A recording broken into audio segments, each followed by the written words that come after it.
కార్యక్రమానికి ఆ జాబితాల ప్రకారంగా మీ ముందే వాటి మీద డిస్కషన్స్ కూడా పెట్టడానికి ఈ గ్రామ సభతో మీకు తెలియజేయాలనుకున్నది ఏంటంటే, ప్రజాపాలన గ్రామ సభకు విచ్చేసిన ఈ గ్రామంలో నివసిస్తున్న ప్రజలందరికీ నమస్కారం. మొదటి ప్రాధాన్యత అంశం, అందులో భాగంగా రైతు భరోసా సహాయాన్ని ప్రతి సంవత్సరానికి ఎకరానికి 12,000కి పెంచడం జరిగింది. వ్యవసాయ యోగ్యమైన అన్ని భూములకు ఈ సహాయాన్ని ఈ నెల 26వ తేదీ నుంచి అధికారులు, ప్రజాప్రతినిధులు, గ్రామస్తులు, అఖిలపక్ష నాయకులు అందరికీ పేరు దాసి ఉమా ఇవి 44 ఇంకా కావాల్సి పూరు గుడిసెల్లో ఒక్కొక్క ఇంట్లో పెళ్లైన కొడుకులు 3-4 కూడా ఆ ఇళ్లలో సంసారం చేస్తుంటే మనం ఏదైతే ఇందిరమ్మ భరోసాతోటి ఇందిరమ్మ ఇల్లు ఇస్తామని చెప్పినామో తప్పకుండా మొదటి దశగా కొంతమందిని ఎలిజిబుల్ చేసి ఇది నిరంతర ప్రక్రియ. ఏదో లిస్ట్ వచ్చిన 20 మంది 30 మంది కాదు, ఈ గ్రామంలో ఎంతమంది అర్హులుంటే అంతమందికి ఇందిరమ్మ ఇల్లు ఇస్తామని చెప్పి మాట ఇస్తున్నాం. ఆ మాట ప్రకారం తప్పకుండా మొదటి విడతగా అట్టడు వర్గాలకు ఈ నిరంతర ప్రక్రియ కొనసాగుతుంది. గతంలో మీరు ఏదైతే దరఖాస్తు చేసుకున్నారో ఆ దరఖాస్తులతో పాటు ఇంకెవరైనా మిస్ అయినా గానీ దరఖాస్తు చేసుకోకుండా ఏదైనా చిన్న చిన్న పొరపాట్ల వల్ల అక్కడ లిస్ట్ లో పేరు రాకుండా ఈ గ్రామ సభ ద్వారా ఏదైతే ఎంపిక అయినటువంటి పేర్లను అధికారులు చదువుతూ ఇంకా లేని వారు కూడా ఈ రోజే ఇక్కడ హెల్ప్ డెస్క్ ద్వారా పేర్లు కూడా నమోదు చేసుకుని రేపు 26 జనవరి నుంచి ఈ ఇందిరమ్మ ఇళ్లను కూడా ఇంప్లిమెంట్ చేసుకుని ఎస్టీ ఎస్సీలకైతే 6 లక్షలు, బీసీలు అయితే 5 లక్షలు ఇచ్చి ఏ రకంగా కట్టాలనే నమూనాను కూడా ఆల్రెడీ ఇక్కడ తయారు చేస్తున్నాం. ఆ నమూనా ప్రకారం కడితే అదనపు భారం పడకుండా ఆ 5 లక్షలతోటి ఎస్టీ ఎస్సీలు అయితే 6 లక్షలతోటి ఇందిరమ్మ ఇల్లు కట్టుకునే కార్యక్రమం కూడా మనం ఇచ్చినాం. కాబట్టి అందరూ దీన్ని సద్వినియోగం చేసుకోవాలి. ఇందిరమ్మ ఇళ్లతో పాటు ఇందిరమ్మ ఆత్మీయ భరోసా, గతంలో భూమున్న వాళ్ళకి రైతు బంధు పడేది, ఇప్పుడు భూమున్న వాళ్లకు రైతు భరోసాతో పాటు ఏదైతే నిరుపేద కుటుంబాలు ఎక్కువ ఎస్టీ ఎస్సీల గ్రామాలలో భూమి లేని వాళ్ళు చాలా మంది ఉంటారు, వాళ్ళకు కూడా ప్రభుత్వం నుంచి భరోసా అందియాలని చెప్పి ఇందిరమ్మ ఆత్మ భరోసా ద్వారా సంవత్సరానికి 12,000 రూపాయలు కూడా రేపు 26వ తారీఖు నుంచి ప్రారంభిస్తున్నాం. దాంట్లో నిరుపేదలైనటువంటి భూమి లేనటువంటి వ్యవసాయ కూలీలుగా అంటే ఎన్ఆర్జీఎస్ జాతీయ ఉపాధి హామీ పథకానికి ఆ సంవత్సరంలో 23-24 సంవత్సరంలో సుమారు 20 రోజులు పరిధినాలు ఉన్నా గానీ వాళ్ళందరూ కూడా ఎలిజిబుల్ గా చేసి జాతీయ ఉపాధి హామీ పథకం కార్డు ఉండి 20 రోజులు పనిచేస్తే చాలు వాళ్లకు ఇందిరమ్మ ఆత్మ భరోసా 6,000 రూపాయలు కూడా ఎలిజిబుల్ ఇస్తాం. ఆ ఎలిజిబుల్ అయినటువంటి లిస్ట్ కూడా ఇక్కడ చదివి ఎవరైతే ఆ ఆత్మీయ భరోసాల పేరు రాకపోతే తప్పకుండా నమోదు చేసుకోవాల్సిందిగా దాన్ని కూడా నిరుపేదలకు ప్రభుత్వం నుంచి సాయం అందాలనే ఉద్దేశంతో ఇందిరమ్మ ఆత్మ భరోసా. ఇప్పుడే పెద్దలు చెప్పారు రైతు భరోసా. గతంలో ప్రభుత్వ ధనాన్ని వృధాగా పోయేది, రైతు వ్యవసాయం చేసి రైతుకు అంతే పడేది, వ్యవసాయం చేయకుండా భూముండి రియల్ ఎస్టేట్ చేసి కొండలకు గుట్టలకు వావులకు కూడా పైసలు ఇచ్చేది. అప్పుడు రైతు బాధపడేది, నేను వ్యవసాయం చేస్తే నాకు గంతే వస్తుంది, వ్యవసాయం చేయని మళ్ళీ ఇంట్లో కూడా పైసలు వస్తుందంటే ఈ ప్రభుత్వం అలా కాదు. రైతుకు భరోసా ఉండాలి, రైతుకు పెట్టుబడి సాయంగా ఉండాలి. కొండలకు గుట్టలకు రియల్ ఎస్టేట్ వెంచర్లకు ఇవ్వకుండా దాన్ని కూడా డిక్లేర్ చేయడం జరిగింది. మన గ్రామంలో కూడా దాన్ని పూర్తిగా సర్వే చేసి సుమారు 40-50 ఎకరాలను కూడా దాంట్లో తీసివేయడం జరిగింది. ఎవరైతే నిజమైన రైతుండో ఆ రైతుకే రైతు భరోసా తప్పకుండా 26 జనవరి నుంచి మీ ఖాతాలలో కూడా జమ చేయబోతున్నాం. 2 దఫాలుగా 6,000 2 పంటలకు 12,000 రూపాయలు మన ప్రభుత్వం ఇవ్వబోతుంది. దీని అందరూ సద్వినియోగం చేసుకోవాల్సిన అవసరం ఉంది.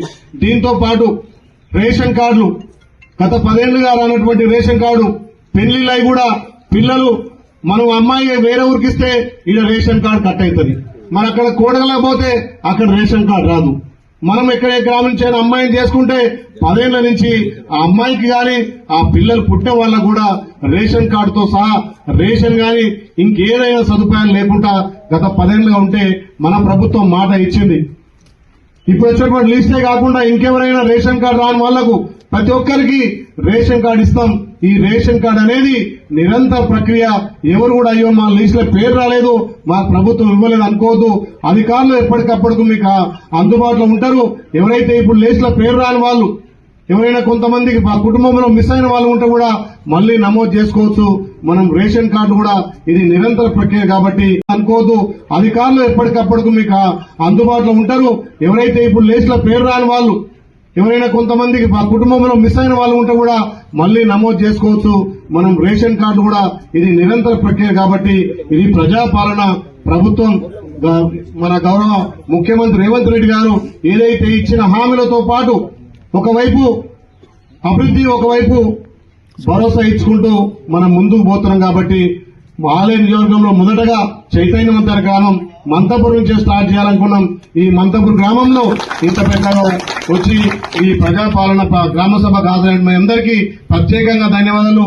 ఏ విషయంలోనైనా ఈ ప్రభుత్వం ప్రజాపాలన ద్వారా పారదర్శకంగా ఎంపిక చేసి ఏ పైరవల తావు లేకుండా ఎవరో ఇస్తారు లేకపోతే ఎవరో తెస్తారు అనకుండా మీ మధ్యనే మీరే ఎంపిక చేసి ఎవరైనా నిజమైన లబ్ధిదారులు ఆ రకంగా ముందుకు పోవాలనే ప్రజాపాలన లక్ష్యం కాబట్టి నిజంగా ఈ ప్రజాపాలన ద్వారా ఈ గ్రామంలో ఇందిరమ్మిల్లు గాని, ఇందిరమ్మ ఆత్మీయ భరోసా గాని, ఏదైతే రైతు భరోసా గాని, రేషన్ కార్డులు గాని సమృద్దిగా ప్రతి కుటుంబానికి అర్హులందరికీ అందాలనే ఉద్దేశంతో ఈ గ్రామ సభల లక్ష్యం కాబట్టి ఈ ప్రభుత్వం రైతులకు పెద్దపీట వేసింది. గతంలో 10 సంవత్సరాలుగా ₹1,00,000 రుణమాఫీ కావాలంటే ఎన్నో ఇబ్బందులు పడ్డాం. 4 దఫాలని చెప్పారు, వడ్డీకే సగం పోయింది. కానీ మన ప్రభుత్వం ఇప్పుడు అప్పులున్నా ఎన్నో తప్పులున్నా ఒక్కొక్కటిగా సరిదిద్దుకుంటూ ఈ రాష్ట్రంలో ఒకే దఫాగా సుమారు 27 రోజుల్లో 22,000 కోట్లు 25 లక్షల మంది రైతన్నలకు 2 లక్షల రుణమాఫీ చేసినాం. అక్కడక్కడ ఇంకా మిస్ అయిన వారు కూడా తప్పకుండా రుణమాఫీ చేస్తామని చెప్పి భరోసా ఇస్తున్నాం. ఇలా నెలకు 300 కోట్లు మా అక్క చెల్లెళ్లకు ఆర్టీసీ కోసం కడుతున్నాం. చాలా మంది అంటారు ఆర్టీసీ మాకు లాభం లేదు, కానీ ఇలా మా అక్క చెల్లెలు ఊర్లకు పోవాలన్నా ఎక్కడికి పోవాలన్నా ఉచిత బస్సు ద్వారా మన ప్రభుత్వం 300 కోట్లు నెలకు కడుతున్నాం. ఇలా 40 లక్షల మంది కొత్త రేషన్ కార్డులు ఇస్తున్నాం. ఇది ప్రజాపాలన, ఇది ప్రజాప్రభుత్వం. ఇంకా చాలా మంది కాంగ్రెస్ పార్టీ రాగానే ఎన్నో ఎక్స్పెక్ట్ చేసి అయ్యో మా స్కీములు అంత లేవు, అయ్యో లేట్ అయింది అంటున్నారు. మరి గత 10 ఏళ్లుగా 7 లక్షల కోట్లతోటి అప్పులో ఉన్న తెలంగాణను ఒక్కొక్కటిగా సర్దిద్దుకుంటూ మనం ఇచ్చినటువంటి హామీలే కాకుండా ఇక్కడ అభివృద్ధి కార్యక్రమాలు, ప్రతి గ్రామంలో సీసీ రోడ్లు, ప్రతి గ్రామంలో డ్రైనేజు, ఎన్నో సంక్షేమ పథకాలు ఎన్నో చేసుకుంటూ ముందుకు పోతున్నాం. కాబట్టి ఈ ప్రజాపాలన ద్వారా ఈ గ్రామమే కాదు ఆలయ నియోజకంలో ఉన్నటువంటి ప్రతి పేదవాడికి ఈ ఫలాలందనే ఉద్దేశంతో ఈ ప్రజాపాలన గ్రామ సభ నిర్వహిస్తున్నాం. కాబట్టి ఇప్పుడు గ్రామంలో ఉన్నటువంటి అధికారులు ఒక్కొక్కరు ఒక స్కీమ్ మీద వాళ్ళు ఎక్స్ప్లెయిన్ చేస్తారు. దాంట్లో ఎవరైతే ఎలిజిబుల్ ఉన్నారో రాని వాళ్ళు మళ్లీ చెప్పుకోవచ్చు. వచ్చిన వాళ్లకు ముందు లిస్ట్ వచ్చింది, అయ్యో మాకు రాదని ఆపవద్దు, నేను భరోసా ఇస్తున్నా, నేను మీకు అండ ఉంటా.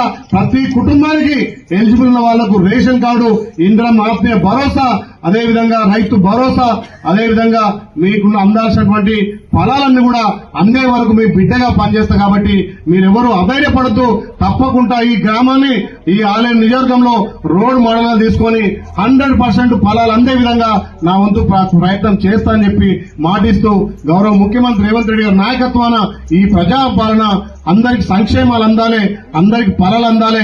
ముఖ్యంగా రైతులకు, మహిళలకు, యువకులకు పెద్దపీట వేయాలనే ఉద్దేశంతో ఈ ప్రభుత్వం మీ ప్రభుత్వం కాబట్టి ఈ ప్రజాపాలన ద్వారా సంక్షేమాలు ఇంకా అందించడానికి మీ వంతు సహాయ సహకారం ఉండాలని తెలియజేస్తూ ఈ అవకాశం ఇచ్చినటువంటి మీ అందరికీ పేరు పేరున ధన్యవాదాలు. జై హింద్.